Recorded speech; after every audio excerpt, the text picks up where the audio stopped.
Y'all be talking crazy out of them IG pictures. So when you get the hell, you tell them Blanco sent you. I can't take no threats. I got a set of twins. Those are just some words you never hear again.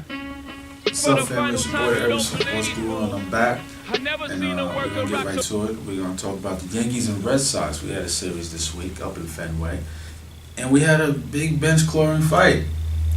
Big bench clearing fight as usual. This is what we do. You know what I'm saying? Yankees, we've been whooping their ass for a long time.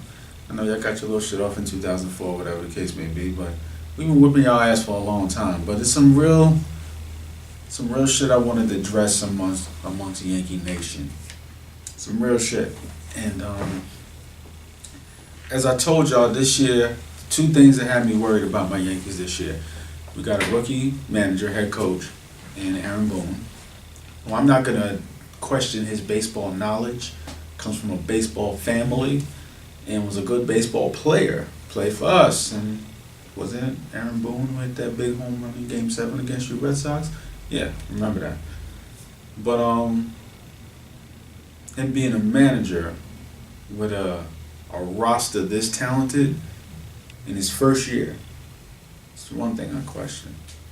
Secondly, the pitching staff. And I understand it's April, so I'm not one who's giving us hyperbole, and I don't want to overreact. This is not me overreacting, but I do think where I come from, you know what I'm saying, all call-outs are mandatory. Hashtag, all call-outs are mandatory.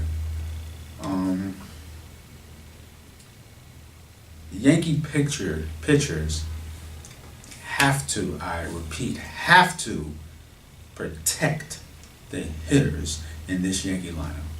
We have a star-studded lineup. Star-studded lineup. Aaron Judge, Rookie of the Year, could have won and should have won, in my opinion, MVP. We have the National League MVP now, Giancarlo Stanton. And the best hitter in the organization is Gary Sanchez. We have Greg Bird. We have Didi Gregorius.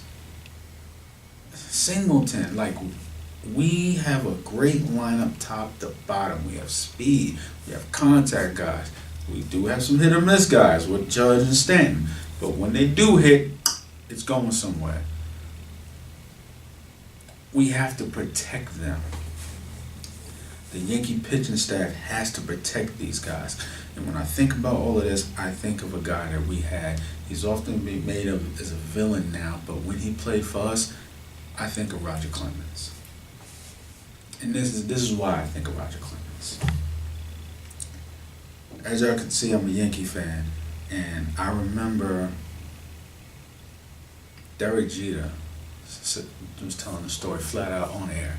Now, Derek Jeter is one of the biggest stars we've ever had, definitely the biggest star of the last regime of Yankee greats.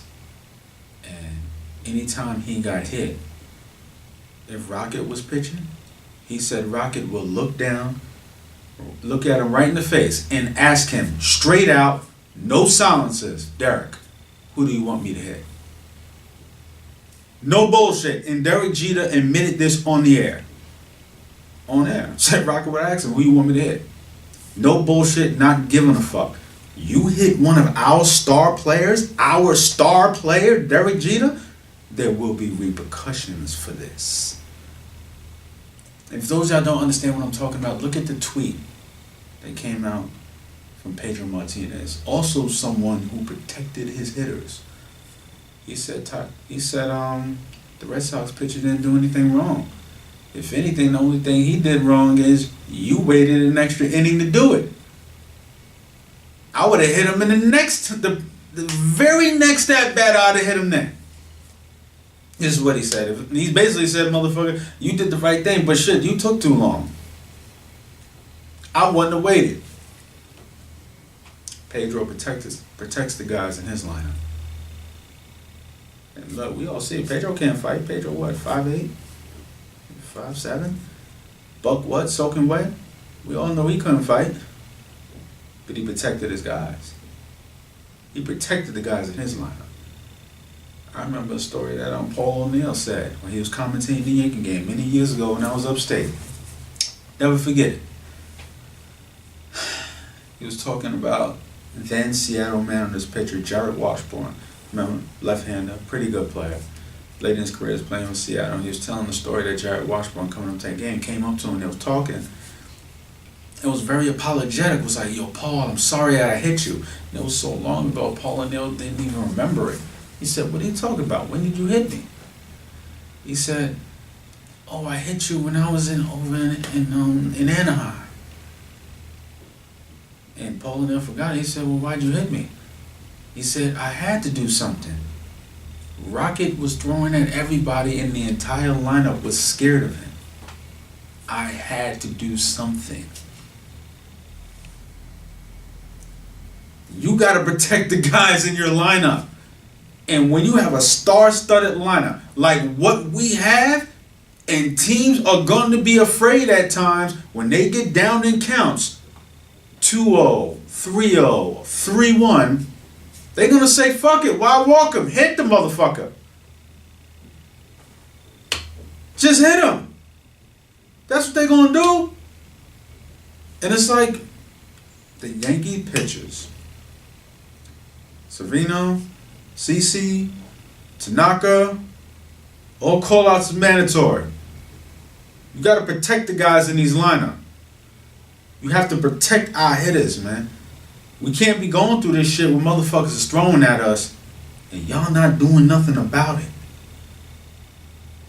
Y'all got to stand up for us. You got to stand up for our hitters, man. You can't let them go through that shit where they stand in the batter's box and they know at any given time somebody might throw at their head. Any given time somebody might knock them down just to prove a point, and they can do that shit because there's no repercussions. Motherfuckers didn't do that shit against the Yankees when Rocket was pitching. They wasn't there.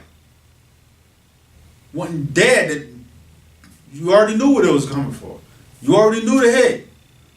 You fuck with Derek, you fuck with A-Rod. It's lit. There's nothing to talk about. It's lit. And ever since then, it's been this changing of the guard where shit is different. And the Yankee hitters have not been protected. It's just a lot of things like that that I see that I don't respect. Like case in point, I live here in New York City. I'm a New Yorker.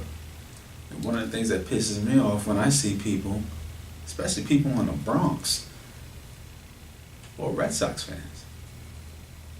People in the Bronx who are Red Sox fans. And the shit about that pisses me off so much. We're a free country. You can root whoever the fuck you want to root for. I'm going to tell you why that pisses me off so much. Go to Boston with Yankee gear on. I'm going to say that again for a fact. Go to Boston with Yankee gear on and watch what happens to you. I'm going to tell you flat out, a good friend of mine when I was upstate, Big Pete Pollerini, all 6'5", 300 plus, and didn't take no shit from nobody. Confided in me and told me flat out how him and his friend got jumped and got their asses kicked up in Boston wearing Yankee gear. My little young boy, TK, gangbanger, put in hella work. Told me in the inner cities in Boston how he got it done to him for wearing Yankee gear. But yet I see motherfuckers around here wearing the big Boston hat because there's such an influx of gangbangers and Bloods in New York City, where Bloods originated on the East Coast, originated in New York City, and just to be down, everybody wants to wear the hat with the big red B.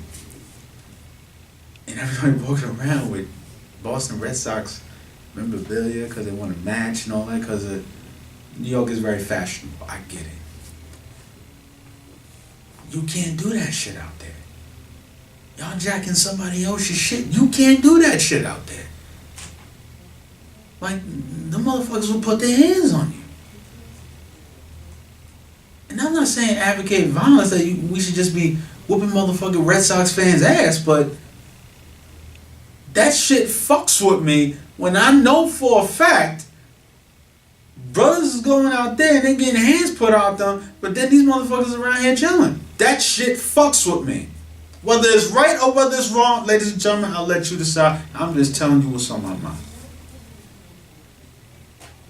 I'm just telling you what's on my mind. That shit like that fucks with me. New York City is the only city in our union, because we have such an influx of people from all over the world, people from all over the country, and it's not really a lot of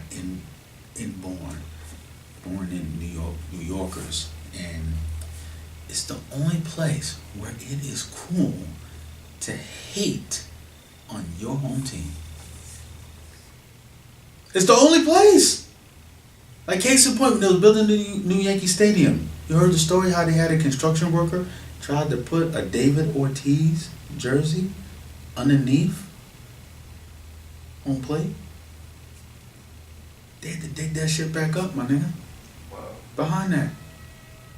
Let somebody put a Derek Jeter jersey on an A-Rod jersey underneath some stadium being built in Boston. They would kill him. They would kill him. But we just let that shit slide. When I was upstate and I heard that shit pissed me off to my core. To my motherfucking core. New York, stand up, man. Hashtag New York, stand up. Stop taking this bullshit. Yankee pitchers. Protect my boys in the lineup. Protect my boys in the lineup. As we move forward, till shit can't happen. Shit can't happen. Shit can't happen. Shit can't happen. Shit can't happen. Now this ain't funny, so don't you dare laugh. Shit can't happen to him and your ass. You can't be touched, don't think you can't. Cause niggas ain't fucking around no more, man. This ain't funny, so don't you dare laugh. Shit can't happen to him and your ass. You can't be touched, don't think you can't.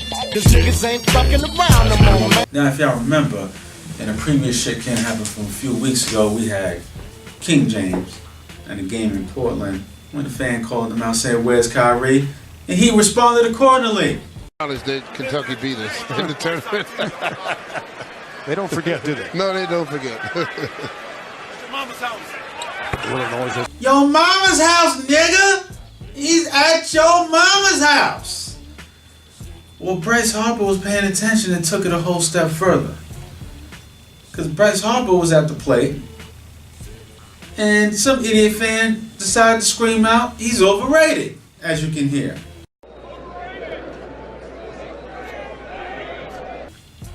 Now, he could have just accepted the disrespect, but he had to let this motherfucker know that shit can't happen. Listen. You won't be catching that, motherfucker. Yeah, catch that. Overrated people don't do shit like that when they feel like it. Cause I'm fucking Bryce Harper, and shit can't happen. Now, ladies and gentlemen, as you know, I'm a New Yorker. I'm saying, New York everything, even the Red Bulls, as my man Chop used to say. Shout out to the Albany people out there. Knicks fired Jeff Hornacek, and that was bound to happen. Oh, happy day. Oh, happy day. Oh, happy day. Yep. When Jesus washed my sins away. Yes, Knicks fired Jeff Hornacek. All I'm gonna say about that, I don't want to get into a lengthy soliloquy about this, but Mark Jackson. I'm on my New York shit hard body. Mark Jackson. Queens, stand up. Mark Jackson. Make it happen. Mark Jackson. I don't give a fuck what the hell you gotta give him. Mark Jackson. I'm on my New York shit. Jay Wright and Villanova, he'd be a consolation prize. I'm not gonna deny it. Mark Jackson. I'm on my New York shit.